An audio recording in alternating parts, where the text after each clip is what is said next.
There is one simple thing you can have your players do when they're practicing, whether it be off the tee, side toss, front toss, or even live batting practice, that will help them take good fundamental swings over and over and promote good swing fundamentals.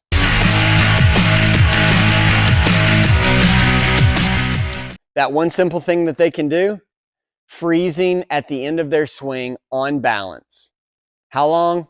2-3 seconds. Really, they could sit there forever. So here's the GOAT going off the tee, Mike Trout. You see how quiet, balanced he is, front foot closed. Carlos Correa, again, whether it's front toss or live BP, solid balance. Another one of our big money guys out in San Diego. Here he is. You don't have to look good, but freeze that finish. One hand, two hand. Here's some all-stars right here. I think a lot of these guys were in the home run derby trying to hit it as far as they could. And as they're taking their BP, always on balance, always able to pose and watch it go at the end. There's Bichette. And again, these guys are hitting the ball a long way. We'll even see Pete Alonso here hits it as far as anybody, right on balance. If we're able to swing, hit our line drive, and freeze, then we've done a few really good things in our swing. Now, I know that there's some coaches out there that like to see their players finish and fall over the plate. Well, I tell my players all the time, I would much rather you fall forward over the plate than fall back on your heels. No question about it. And can we produce some good, successful swings, especially in games where we do fall forward? Sure. But typically, when we're in batting practice, we want to maintain good posture. We want to maintain good rhythm. We don't want to overstride. We don't want to overswing. We want to focus on those hands coming straight to the ball, getting extension through. And if we're hitting a pitch, middle away, which if you look at any hitting coach that's had success with players, they will be focused on hitting that backside gap. If we're doing all of those things, we should be able to freeze our finish. Some of the best players in the world, even when they're trying to create and generate loads of power, are still able to freeze their finish. Have your players set up, take a swing off this tee, and then tell them you're going to count to 3 at the end of their swing, and you want them to hold their finish for 3 seconds. You'll be here,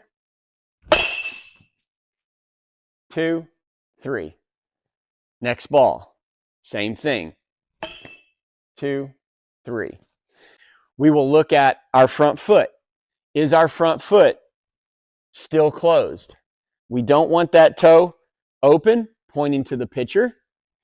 And you can really exaggerate that front side closed and finish with the toe almost pointing to the front of that plate.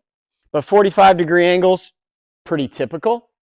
You want to be up on that back toe. Think about the shoelaces once you transfer your weight being pointed to that pitcher.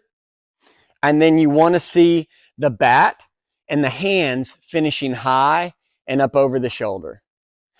So in a perfect world, I get a ball right down the middle. I'm going to bring my hands short to it, extend long through it. When the bat runs out of distance and my arms are extended, it's naturally going to roll me over and bring me back into my high finish.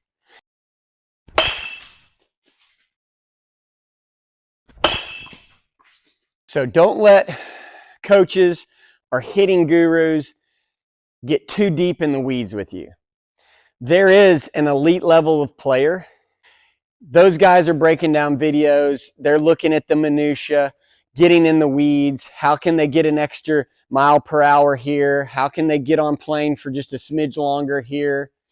But for 99.9% of players, freezing our finish in our simple drills, our tee, our side toss, our batting practice, where we're hitting the ball middle away, first thing's got to be done. If you can't do that, there's no reason to look further into our swing. And even better, a player can freeze their finish when they're doing tee work on their own. They either freeze their finish or they don't. So they have feedback even without the coach being present. Now, a few hiccups. We talked about overswinging with our upper body. That's going to spin us off balance. Another thing that sort of gets us off balance is we have a tendency to bend over and lose our posture, and then we're falling as we swing. If we have a tendency to flatten out behind us, that's going to create a barrel that whips around and again, spins us open, knocks us off balance. Coaches, make your players freeze their finish on a regular basis in practice. If they can't freeze their finish, we can identify some things that they're doing wrong in their swing that need work.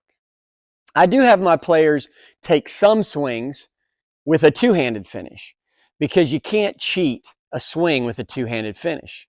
You've got to send that top hand all the way through and be balanced and have good posture. I hope seeing some of these guys on video doing their practice helps you understand how important that balance is for your players. If you like what I'm giving you, hit that like button, subscribe. Hopefully some of this information I'm giving you will broaden your perspectives on hitting, help you be a more effective coach to your players or your kid.